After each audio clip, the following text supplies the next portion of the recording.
He weighed nearly 800 pounds. Food made me feel accepted. Food made me feel good. It made me feel like everything else didn't matter. Felt like it loved me. Until he surrendered his identity. I had a reverence, a fear of the Lord, because he created my body. He made it. Find out how he lost nearly 600 pounds. Plus, she's the widow of the American sniper, Chris Kyle.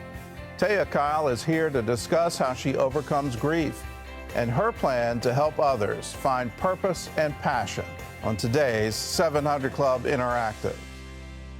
Well, welcome to the show. The Charlotte Hornets' James Borrego is the first Hispanic head coach in the NBA's 72-year history, and he was hired by one of his childhood idols. That childhood idol? Well, none other than team owner Michael Jordan. Recently, the coach sat down with our sports reporter Tom Beering to talk about what it's like to work for one of basketball's all-time greatest players. In a game of rebounds, James Borrego has the knack for bouncing back. His resiliency and persistence turned heads. After long success and 2 championships as a San Antonio Spurs assistant, the Charlotte Hornets hired him, and he became the NBA's first Hispanic head coach. But the 3-time head coaching finalist had to wait his turn. When was the wait most difficult? Believing I was the next guy, being turned down. Finalists again, 2 jobs, 2 no's. But I kept being persistent, finding resilience to keep moving forward. Being an NBA assistant coach for 15, 16 years, the wait was long, but I knew if I continued to put my work in, that opportunity would come again, and I'm thankful for it. How do you fuel your disappointment rather than resenting it? Well, I think you look at it as an opportunity. Through disappointments in life, that's on the court, in practice, in games, as long as you're learning from it, I think you get better along the way. I found a spirit of resiliency reflected in my mother, that she could get up and she could keep going through the ups, through the downs of life. And I was given that gift at an early age of moving forward and seeing that example. Well, an owner is an owner unless you're wearing it, right? So you come here under the evaluation of Hornets owner Michael Jordan. So what made that memorable for you? First of all, never met him. Obviously one of the greatest players of all time, someone I grew up watching, admiring from afar.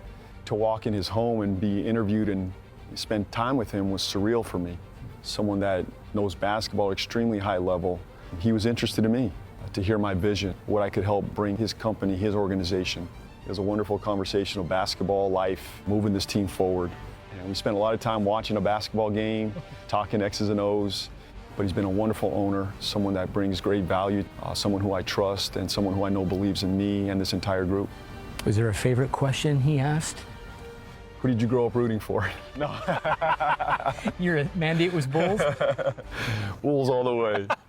He didn't know I was really a Laker fan, but. Talent aside, what's at the core of a champion? There's a lot there. It's effort. It's effort in your consistency, effort in your discipline, effort to stay resilient. If you have those 3 things, you got a shot. People look at NBA champions and they think it just happens because of talent or coaching or you add this player or that. You have to put the time in. You have to put the effort in every day. And that's a challenge. What is it about JB that makes him unique as a coch? Well, first of all, he's a great guy. Well, he's helping me think a lot about the game and about different situations and things of that nature. So I think that's what's different about him. He's really open-minded. We had a great relationship because he's been with me 10 years in San Antonio, and we trust each other. So when he asked me to come here and help him out, I was just happy about the opportunity, and I knew that I can trust him. Today's NBA player, they're getting younger, they're global. What is a must-have to earn their trust? They are getting global. It's becoming more and more of a challenge. You have to be authentic. Players today, they'll see right through you, and you won't earn their trust. And I think that's what Christ is looking for in us, to be authentic and real. And that's really what elevates an organization, when there's real, authentic connection and relationship. And I think that's what players are looking for. What has multicultural friendships, teaming taught you? Growing up in New Mexico, Hispanic background, it's about family, that we pull for each other, we're there for each other, just as the church should be. There's room to disagree, no matter if I'm Hispanic, white, black, Asian, we're just a family. And I think that's what Christ would want us to represent and to be about. That's something I value at my core and something that I want to be known for long term. You're doing your doctorate now, but you have your master's in leadership. What do you think is most undervalued when it comes to moving people forward? One of the things I've learned over the years watching great leaders and studying leadership is listening to people, understanding people, empathizing with people. You can help move them forward, but you got to understand people and where they're at to do that. Sometimes it's a little messy, and I think it's about listening. When you listen to them, you value them, and when people feel valued, they'll keep coming back to you. So you were brought in to help change, redefine the culture of this organization. But over your broad experience with coaching, what about the pushback that comes from leadership at times where it's like, we don't want to change? What's your advice? Get over yourself. We're not in it for the ego. I'm not standing up on a perch thinking that I got everything figured out, but stepping in the muck, in the fire, in the arena, put ourselves in the battlefield together. Pull out the best in people, see what they do well, and maximize it. The good leaders I've been around, they go tap into that. Coach up the church, evaluate their mission, their game plan. What would your encouragement be to them to finish strong? Probably tell them something I tell my players often as they exit a huddle, exit a halftime. Stay the course, stay together. This is a long game. This is a long season. We need each other. Stay together, stay the course, keep pulling, and ultimately communicate. Talking, but it's also listening. What do you borrow from Christ's example when leading and coaching a team? I think of two things, sacrifice and resiliency. He was the ultimate example of that. The ultimate sacrifice for us. Never giving in, always getting back up, always being there. Just realizing you can't do it on your own, that you need a partner. And he's the ultimate partner. He is the ultimate partner, but you can pick up a lot of wisdom just from James in that little short piece. And the biggest one is don't look at failures as anything other than opportunities. If you're disappointed, if you're not getting what you think, well then, okay, where's the opportunity here? What a great piece of wisdom. It takes it all to make it work, right? Well, up next, she's the wife to the late Chris Kyle, better known as the American Sniper. Taya Kyle is here to tell us how she's continuing her husband's legacy right after this.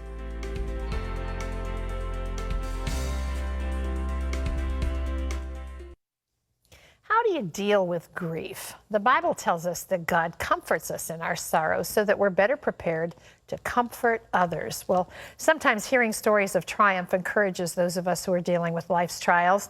Taya Kyle has experienced despair. Now she's helping others, one life at a time. Take a look. Taya Kyle is a New York Times best-selling author and the widow of American sniper Chris Kyle. Chris and his friend Chad Littlefield were cruelly murdered by a man they were trying to help. In Chris's honor, Taya has founded the Chris Kyle Frog Foundation, which focuses on strengthening the marriages of military spouses and first responders. After her husband's death, people shared their own stories of tragedy and triumph with Taya. She highlighted over 30 of them in her book, American Spirit. Taya Kyle joins us now. Welcome. It's so nice to have you with us. Thank you. It's nice to be here.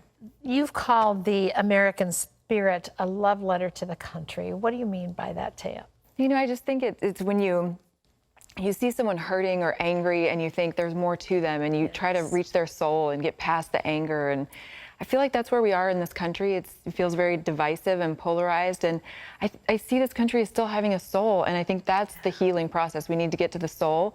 And remember that just because we hear loud extremes, that's not the majority of what's happening in this country. The majority of what's happening is people loving each other and lifting each other up without any knowledge of the other person's politics. Well, and sometimes, you know, that spirit can spread like wildfire. Yes. And we all need to learn to take 3 deep breaths, think a little bit while we're doing that, and then come at it from a different perspective. You talk about the pioneering spirit that built America. And I mean, our country is really founded on that and great because of that. Discuss that a little bit. Well, you know, it's interesting because I know a lot of times people get frustrated if we talk about the founding fathers, and there's a mix of what they wanted, which was border control and currency, railroads, and that's about it, right? The federal government was designed to not do much, and I think that was brilliant there because it allowed people to help each other out. But, you know, aside from that, we had this spirit of helping one another get across the mountain passes. And, you know, if they were sick, you helped your neighbor. Who else was there, right? And the blessing was that people figured out the kind of grit they had. They figured out what it took and what the purpose was kind of in the pain when they came together. And I think that part of our spirit's alive and well. Well, and there is a big core of your book is about the fact that there is purpose in pain. Really, yeah. That's sometimes when you're going through it, as I'm sure you found yourself, very difficult to see or even to hang on to. Right. How did you get to that place? Well, you know, it's interesting because I find that sometimes it feels impossible, right, when you're going through it. And I think the more perspective you have, the more experience you have getting through things, the more you start to see the beauty in it and you have faith that it's okay. So I definitely see the wisdom in God's plan, because I think it's sort of like if you knew your child was going to have an amputation, you would prepare them ahead of time, and then you would be with them there and you would take care of them afterward. And I see that as what God did with me. I was prepared in little bits before the amputation, the having, you know, Chris's life taken. Just jerked out of your Right. life. And there were ways that I see he prepared me to be able to withstand that and put people in place to help me. But there's a story in here, can I take a minute and tell you about this? There's a story in here that I kind of had a moment where I felt God in the green room back there kind of saying, talk about this one. Solutions for Change, I haven't talked about it on any of their show. But, you know, Chris Megason, his story is amazing. He starts out as a Marine who loses a volunteer contest, right? Now, you know, just little things add up. You think, oh, that's too bad. You know, you didn't get what you wanted. That puts him into a place where he had to volunteer. Where he volunteers, he sees a guy who has fought drug addiction and, you know, is miserable and death of loved ones, and he's hurting and he's in this homeless shelter and he doesn't talk to anybody. That pain is used for good, right? So the two of them meet and then they connect, and then that puts Chris on this different path where now he not only helps people, but he does the whole biblical thing of teaching a man to fish, right? And the cool thing is the guy who's fought all these addictions and had all this trouble and is homeless, he doesn't want, I mean, he appreciates the fact that he has food and money, but he doesn't want just that, right? He wants his life back. He wants somebody to see him as a person.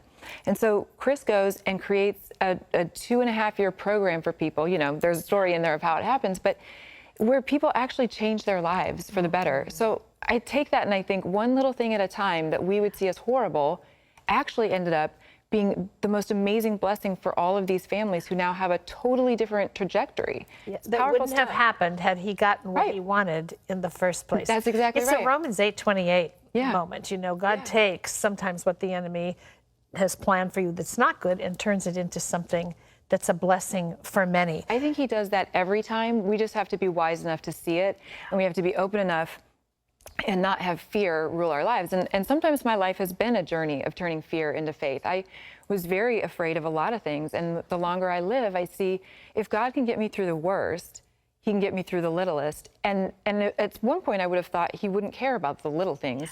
And I think the beauty of this book and why I had to share the story is he does care about the little things. Like, how magnificent is God that he can care about the little things in all of our lives? That is mind-blowing. Speaking of caring about little things, how have you helped your children through all of this? You know, it's fascinating to me too. That's another part of my learning experience with God is I see that people say kids are resilient, but what I see is their souls have been changed in a way that is positive. And that should not have happened, right? Because my biggest fear was telling my kids that their father had died. And then when I actually had to do it, it was one of the worst things I've ever done in my life. He was an amazing father. And then I look at it and see they are soulful, faithful, they're strong. They have a different perspective. You want to talk about a bad day? I mean, I remember my daughter telling me at one point, Mama, sometimes I would have thought of this as a bad day, but you know, my dad didn't die today, so really. Yeah. You know, and it kind of took my breath away. Yeah, and I thought that's a lot for a little person. And she was very young at the time, and I just see them as so much smarter and stronger and more compassionate. And I was going to say smarter and stronger, and yet gentler in a way, more compassionate, as you said. They really are. They look out for other people, you know, and they don't sit in their grief. I think that's the other thing. You think at some point that when something like that is taken from them, I wondered, would their foundation ever be okay? And I've had other men in their lives who are strong, married Christian men who cared enough about our family to care for my children, right? They've had people step in every way. So without being married again, you always wonder, will my kids have an understanding of what a healthy home looks like? And they do, because they have friends who have healthy marriages and homes, and they get it. And isn't that really the message of your book? That all around us, life is happening, and we need to step in. We need to step into the moment. We need to step up to the plate. We need to be the one. Right. And with that, I would suggest this to you too, is that I remember thinking I'd hear those things and I'd think, there's no way. I'm a mom. Like, I would love to change the world. I can't do that, right? And I think that the power in this book is you see that it's actually the small things you do, and it multiplies. People. Yes. And just taking really good care of your kids and giving them that foundation ripples out more than any work you could do if you were showing up, at even a nonprofit every day. It's a great legacy, what you leave with your children. Well, the book is called American Spirit. It's available wherever books are sold. It's a wonderful read. It's a wonderful inspiration and encouragement. Thank you, Taya. It's great to see you again. Good to see you. Gordon? Up next, he was a second grader who weighed 200 pounds. Over time, that number nearly quadrupled. They would say things like, well, you're fat, you're ugly, you waddle. That stuff would make me want to go to food because it just made me feel good. Hear how he experienced a total transformation after this.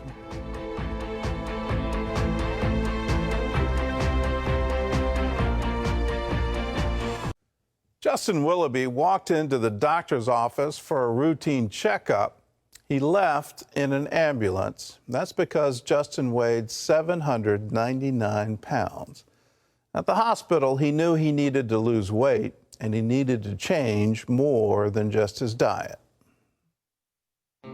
Yeah, when people see pictures of me when I was younger, and they look back at those pictures, they really can't believe that's who they're looking at, that it's me. From an early age, Justin Willoughby had a passion for food. Food was like my best friend. It would comfort me, it would bring me pleasure, and it took away the anxiety, it took away all my emotions for a moment, it numbed me, if you will. Hitting second grade, I was around 200 pounds. Going through middle school, I probably hit around 350, 400, 450. As his weight climbed, the attacks from classmates increased. They would say things like, well, you're fat, you're ugly, you waddle, just a bunch of vulgar names. And then that stuff would make me want to go to food. I got a lot of pleasure from it, a lot of acceptance, because it just made me feel good. My panic attack started at 14 years old. The doctors put me on medication. The medications help in a temporary sense to where, they make me feel a little numb and kind of tired. Justin grew more sedentary and his weight increased, but nothing freed him from his depression and fear. Around this time, a friend of his mom, a woman named Marge, started talking to Justin about Jesus. She talked to me about how God can help me through the anxiety attacks and such, and that he wouldn't leave me or forsake me, that he was with me always. To know that somebody can love you that much, and to know that I can be forgiven of the wrongs that I've done, the things I'm not okay with, the things that would haunt me day and night, like why did I make this decision? Stuff like that, it attracted me. But Justin wasn't willing to surrender his food addiction. Food made me feel accepted. Food made me feel good. Food, it made me feel like everything else didn't matter. Felt like it loved me, even though it didn't. But it made me feel satisfied and fulfilled. It was this condition I guess I had that I didn't want to give up. So yeah, there was this battle going on. When he was 16, Justin went to a doctor for an insurance physical. And the doctor looked at me and he was stunned. He looked me over, he checked me over, and he was really anxious. He was really unsure if I was healthy and if I was okay. He was sent by ambulance to a hospital in Pittsburgh for more testing. There, the seriousness of his morbid obesity became real. I remember my parents being at the foot of the bed, and they looked at the bed scale. My mom walks up to me and she says, "Honey, do you know how much you weigh?" And I said, "No, I don't." And she goes, "You weigh 799 pounds. And I was blown away and numb at the same time. And I thought things like, who could love me? I'm so large. Who would love me? I don't offer much. I just sit here and I eat. And those are real thoughts that entered my mind, for sure. And those thoughts plagued me. I guess I felt like I was in a prison at that moment, just not knowing where to turn next. Lying in his bed, Justin remembered what his mom's friend Marge told him about Jesus' love, and he cried out to God for help. When I gave my heart to Jesus and surrendered over, there was a peace. I felt loved and I felt valuable. I felt like even if I was that much weight and wasn't confident and happy about myself, I felt like the Lord saw something different. Like he saw my identity as his child, and I allowed God to take a messed up, broken person that I was, and I allowed him to change me from the inside out. I gave my heart to Jesus in August 2003. And I realized that I was loved by him and that he cared about me, and I had value and identity. With a new identity, Justin started functioning differently. He was motivated to eat better and started moving. I would have to start walking a little bit. So I remember taking a couple steps, maybe 3, 4, 5 steps, and then I would have to go back to the bed and sit down. But that was a milestone for me because I was able to actually move. I was able to actually function. He was discharged after 6 days. Once at home, Justin started working with a therapist and a nurse to continue building his strength. It took him 33 days to walk a total of 1 mile.